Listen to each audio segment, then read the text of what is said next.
નમસ્કાર દર્શક મિત્રો, સ્વાગત છે તમારું ગુજરાત ખબર ચેનલમાં। આગામી દિવસોમાં રાજ્યના વિસ્તારોમાં ભારેથી તે ભારે વરસાદને લઈને એક સાથે ત્રણ આગાહી સામે આવી છે। જાણીતા હવામાન નિષ્ણાત અંબાલાલ પટેલ, હવામાન ખાતું તેમજ પરેશ ગોસ્વામી દ્વારા વરસાદને લઈને મહત્વની આગાહી કરવામાં આવી છે।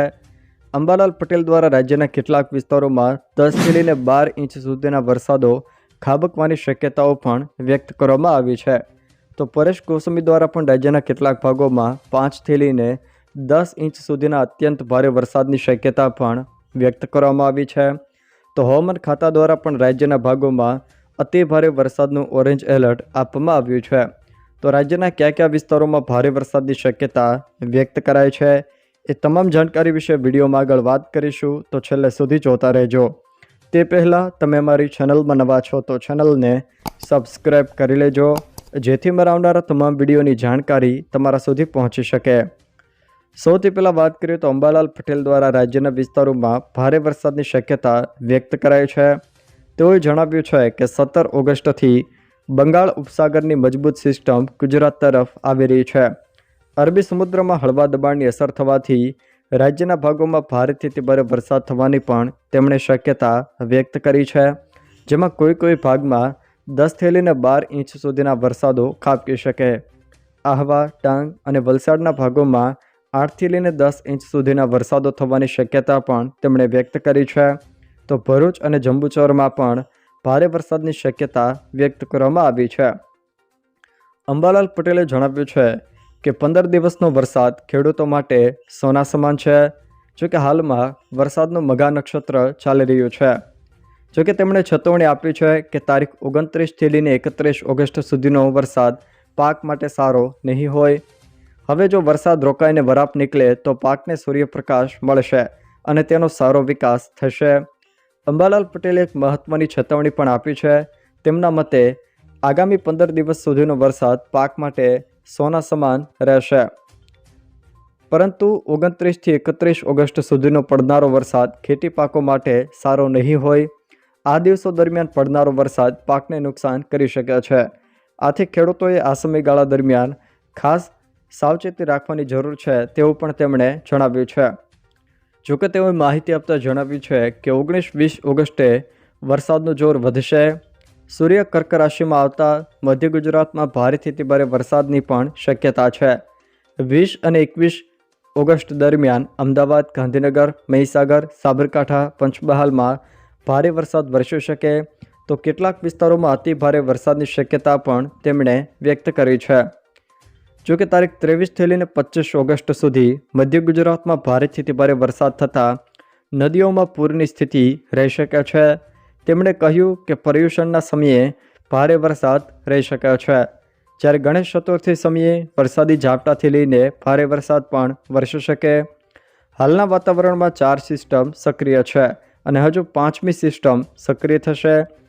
જોકે ગુજરાતમાં વિરામ બાદ હવે આગામી દિવસોમાં વરસાદનું જોર ફરી વધશે તેવું અંબાલાલ પટેલે જણાવ્યું છે। તે સિવાય જો મિત્રો વાત કરવામાં આવે તો ગુજરાત હવામાન વિભાગ દ્વારા પણ રાજ્યના વિસ્તારોમાં ભારે વરસાદની શક્યતાઓ વ્યક્ત કરાઈ છે। આગામી અઠવાડિયા દરમિયાન રાજ્યના છૂટાછવાયા વિસ્તારોમાં કોઈક સ્થળે હળવોથી મધ્યમ તો કોઈક સ્થળે ભારેથી ભારે વરસાદ થશે તેવી શક્યતા પણ વ્યક્ત કરવામાં આવી છે। ખાસ કરીને આજની વાત કરીએ તો આજે પોરબંદર, જૂનાગઢ, તાપી, ડાંગ, નવસારી અને વલસાડ આ જિલ્લાના કેટલાક છૂટાછવાયા વિસ્તારોમાં અતિ ભારે વરસાદની આગાહી કરવામાં આવી છે, જેને પગલે ઓરેન્જ એલર્ટ પણ આપવામાં આવ્યું છે। જ્યારે કચ્છ, બનાસકાંઠા, પાટણ, મહેસાણા, સાબરકાંઠા, અરવલ્લી, મોરબી, જામનગર, દેવભૂમિ, દ્વારકા, રાજકોટ, બોટાદ, ભાવનગર, અમરેલી, ગીર સોમનાથ, વડોદરા, છોટાઉદેપુર, ભરૂચ, નર્મદા અને સુરત આ જિલ્લાના કેટલાક વિસ્તારોમાં પણ છૂટાછવાયા સ્થળોએ હળવોથી મધ્યમ તો કોઈક સ્થળે ભારે વરસાદ વરસવાની શક્યતાને પગલે યલો એલર્ટ પણ આપવામાં આવ્યું છે। તે સિવાય જો મિત્રો વાત કરવામાં આવે તો પરેશ ગોસ્વામી દ્વારા પણ રાજ્યના વિસ્તારોમાં સાર્વત્રિક વરસાદના રાઉન્ડને લઈને મોટી આગાહી કરવામાં આવી છે। તેઓ આગાહી કરતાં જણાવ્યું છે કે સાયક્લોનિક સર્ક્યુલેશનનો શિયર ઝોન અરબ સાગર સુધી લંબાશે, જે અરબ સાગરનો ભેજ મળવાથી આ સાયક્લોનિક સર્ક્યુલેશન મજબૂત થઈને લો પ્રેશરમાં પરિવર્તિત થવાની પણ શક્યતા છે। આ લો પ્રેશર સિસ્ટમ આગામી દિવસોમાં ગુજરાતમાં ભારે વરસાદ લાવી શકે, જેના પરિણામે તારીખ 22 ઓગસ્ટ સુધી ગુજરાતના વિસ્તારોમાં સાર્વત્રિક વરસાદ જોવા મળશે, જેમાં ખાસ કરીને સૌરાષ્ટ્ર અને દક્ષિણ ગુજરાતના ભાગોમાં 5 થી 10 ઇંચ સુધીનો અત્યંત ભારે વરસાદ પણ પડી શકે, જ્યારે ઉત્તર ગુજરાત અને મધ્ય ગુજરાતના ભાગોમાં 3 થી લઈને 6 ઇંચ સુધીનો વરસાદ પડી શકે. જોકે આ રાઉન્ડમાં કચ્છ જિલ્લામાં પણ સારો વરસાદ થશે તેવી શક્યતા તેમણે વ્યક્ત કરી છે. બંગાળની ખાડીમાં સક્રિય સિસ્ટમ ખૂબ ધીમે ધીમે આગળ વધી રહી છે. જોકે હાલમાં આ સિસ્ટમ આંધ્રપ્રદેશના વિજયવાડા અને વિશાખાપટ્ટનમ નજીક આવી પહોંચી છે, જ્યારે આગામી 5 થી 8 દિવસ દરમિયાન એટલે કે 22 તારીખ સુધી આ સિસ્ટમની અસર જોવા મળી શકે છે. જોકે આ સિસ્ટમ ગુજરાત ઉપરથી પસાર થશે ત્યારે હળવા થંડરસ્ટોર્મ થવાની શક્યતા પણ તેમના દ્વારા વ્યક્ત કરાય છે, જેના કારણે રાજ્યના ભાગોમાં ગાજવીજ સાથે વરસાદ ખાબકી શકે. જો દર્શક મિત્રો આ વિડીયો તમને પસંદ આવ્યો હોય તો વિડીયોને લાઇક કરો, તમારા મિત્રો સાથે શેર કરો અને જો તમે અમારી ચેનલમાં નવા હો તો ચેનલને સબસ્ક્રાઈબ જરૂર કરજો, જેથી મારા આવનારા તમામ વિડીયોની જાણકારી તમારા સુધી પહોંચી શકે.